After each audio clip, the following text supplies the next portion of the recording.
Helicopters outside, sirens, honking horns, shouting. There was never any silence when it came to city life, but especially for the last 2 years. The TV played idly in the background, the reporter droning. As of last night, the death toll has officially reached 5 billion. We may very well be facing the end of our species. To anyone left out there, stay indoors and get out of the cities. Sarah ate her bowl of rationed cereal, turned off the TV, then went to the closet.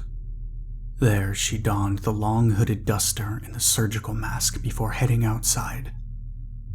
The halls of her apartment were plastered with posters. Sick children with headings like, "You can prevent the black flu," or "Report illness," "Hear the firebomb sirens," "Duck and cover." The same lines repeated over and over on the television. She scoffed. We had probably killed as many people as the black flu had. She walked outside, very few people walking the streets. Most of them were soldiers or hazmat crews. Piles of bodies lay behind fences, being scorched by flamethrower crews. A brief series of gunshots in the distance. A firing squad had probably just executed some poor fools who'd caught the unavoidable plague. Voices blared over speakers. "Report any signs of infection. Stay indoors unless absolutely necessary." The refugee center was only a block away now. How much longer until they too gave up and left? Or got sick and died? She passed crumbling buildings that were still smoldering from the fire bombings. That's when everyone truly knew there was no going back, and they were witnessing the end. When it became justified and common for governments to lock up buildings with confirmed infections and firebomb it, regardless if they were non-infected individuals within or not. But her city was lucky.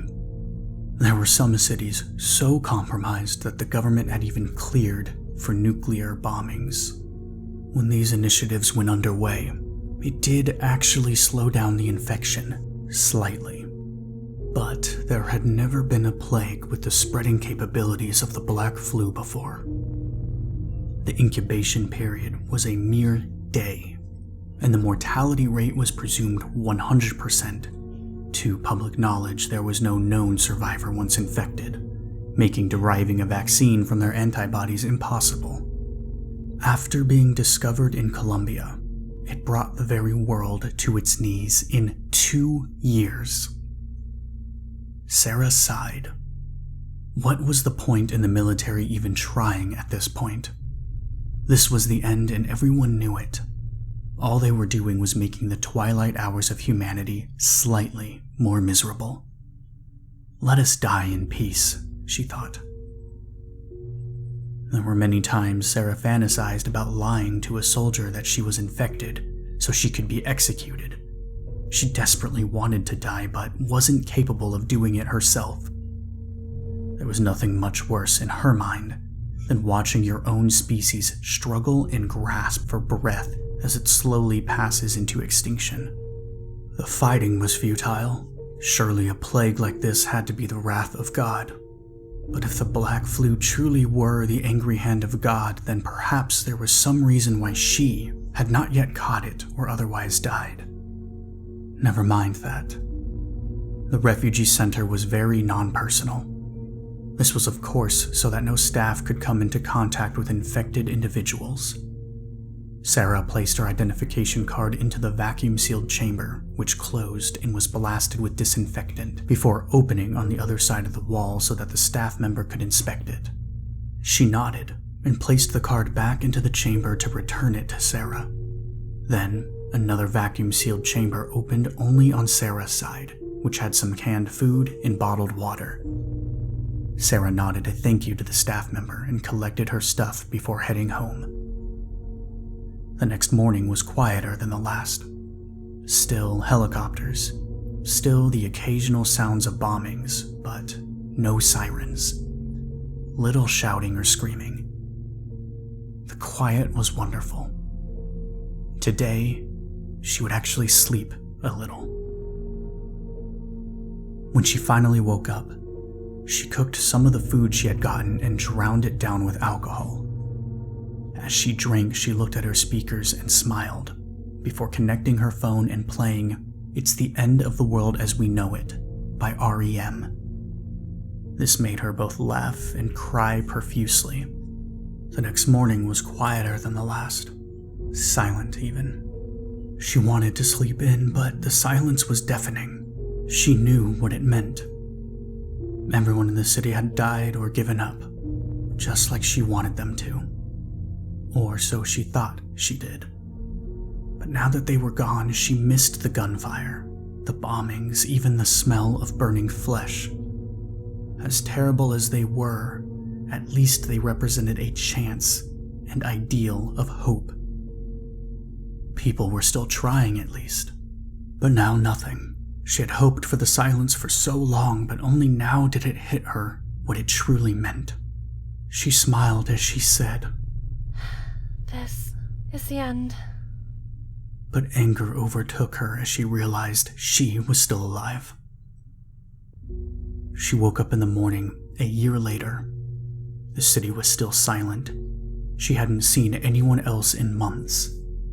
If someone was the last of a species, is it possible to know? She wondered. Sarah was angry that she woke up, and she was with every morning. Civilization was dead, but she wasn't. It was time to go out and look for supplies again. But outside she heard something. People.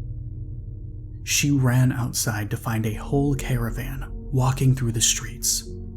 "Who the hell are you?" She shouted to the man leading. "James Charlie. And you, ma'am?" "Sarah Watson. What are you doing?" Heading back to my ranch out near Minden. The traders keep us mighty busy." "Traders? As in other people?" James chuckled a little. "Where have you been, sister? Minden's got plenty of folk.